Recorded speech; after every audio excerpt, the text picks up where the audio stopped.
Olá, eu sou a doutora Silvia Ramuti e hoje eu venho conversar com vocês sobre o câncer de mama. Bom, acabamos de entrar no mês de outubro, então não teria como eu não abordar o Outubro Rosa, que é o mês de conscientização sobre o câncer de mama. Eu acredito que esse ano de 2020 ele foi um poderosíssimo lembrete para mostrar que está todo mundo junto, né, diante aí de todo esse cenário atual. E querendo ou não, diante desse cenário, todos nós percebemos aí que diante aí de uma escolha ou de uma ação, a gente pode sim estar interferindo na vida de inúmeras pessoas, não só das pessoas ao nosso redor, mas também daquelas pessoas que são mais vulneráveis. E quando a gente pensa na questão do câncer de mama, eu acredito que a gente tem que ter essa mesma postura. Então, a partir do momento que a gente cria aí uma comunidade, onde a gente cria uma corrente do bem, onde a gente consegue sim, através de educação, através aí desse informativo, poder passar para vocês a questão do tratamento, a questão da prevenção, a questão da importância desse screening e desse suporte que deve ser feito na questão do câncer de mama, eu acredito que a gente pode sim alcançar inúmeras pessoas e que vocês vão acabar gostando do que a gente vai abordar hoje aqui com vocês. Hoje eu quero focar então principalmente com vocês a questão dos fatores de risco e também em relação ao autoexame, tá? E a importância disso.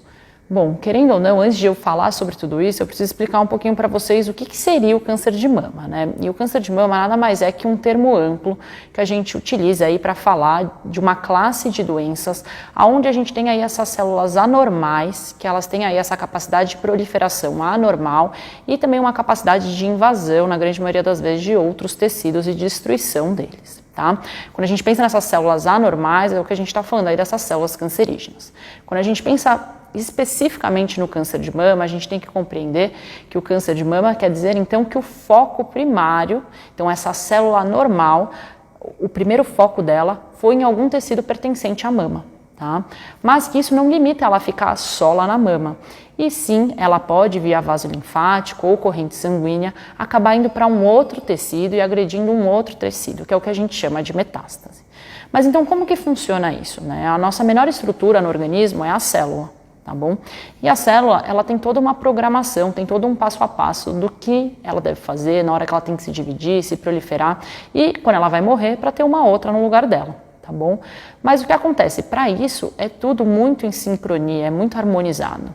E se a gente tem aí alguma mutação no DNA dessa célula ou algum outro tipo de mutação durante essa formação dessa nova célula, a gente pode alterar essa célula mãe, ela ser diferente dessa célula filha.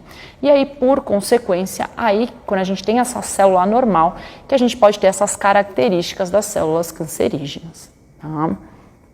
Bom, mas o que então que pode chegar a interferir nessa mutação desse DNA dessa célula? Então a gente tem dois principais pilares, que é a genética, tá? E são os fatores externos, os fatores ambientais, aí que a gente entra nessa questão dos fatores de risco. Então, quando a gente pensa na questão da genética, o gênero é importantíssimo, tá? Então, as mulheres, elas têm uma incidência, uma prevalência maior em casos do que homem. Então, simplesmente por você ser mulher, você já tem aí uma predisposição maior. A questão da idade, a mesma coisa. Então, indivíduos acima de 50, 55 anos, eles têm uma maior chance. Além disso, é muito importante a questão do histórico familiar, isso daí é super importante. Então, se tem algum familiar de primeiro grau do sexo masculino que apresentou o câncer de mama, ou no caso do sexo feminino que apresentou o câncer de mama, principalmente com menos de 50 anos, ou de ovário também. Além disso, existem alguns outros detalhes. Então, se você teve uma menstruação muito cedo, antes dos 12 anos, ou uma menopausa muito tardia, em média depois dos 55 anos, tá? E, além disso, a gente tem também o histórico pessoal. Então, se essa pessoa, se esse indivíduo já tem um histórico de um câncer de mama prévio, tá bom?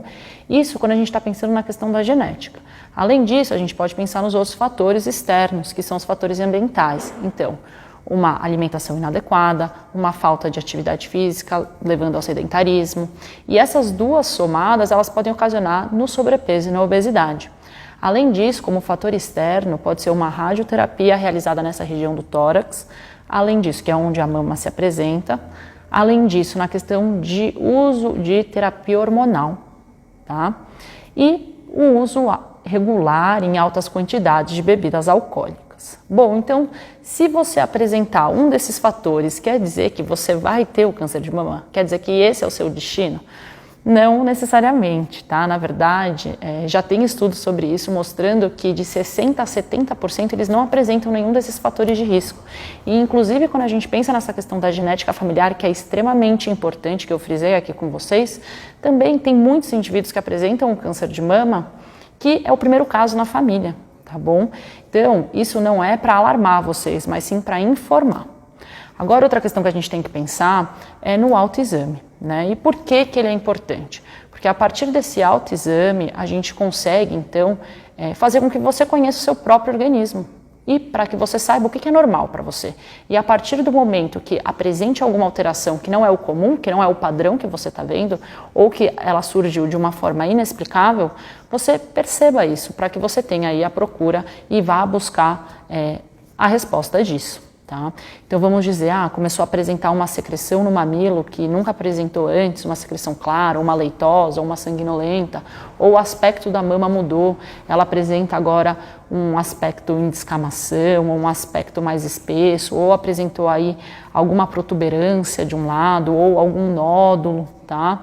Então algum caroço. Então tudo isso são detalhes que são importantes, então por isso que o autoexame é interessante. Quando a gente fala em câncer de mama, a gente tem que entender que não é só uma realidade brasileira, mas sim no mundo inteiro, tá? O câncer de mama é um dos principais cânceres no Brasil, tanto em mortalidade como também em incidência entre todos os cânceres. Então vale a pena sim gastar alguns minutinhos para realizar esse autoexame. Além disso, nesse posterior autoexame, aí sim é interessante você e nessa procura com o médico, aonde sim ele vai realizar um exame físico, ele vai tirar isso seu histórico pessoal, familiar, tá? E vai pedir os exames que ele achar prudente de screening, que normalmente faz parte ou a mamografia, ou no caso o ultrassom, ou os dois, dependendo da situação, ele pode até pedir outros tipos de exame. Espero que você tenha gostado desse vídeo, até uma próxima, tchau, tchau!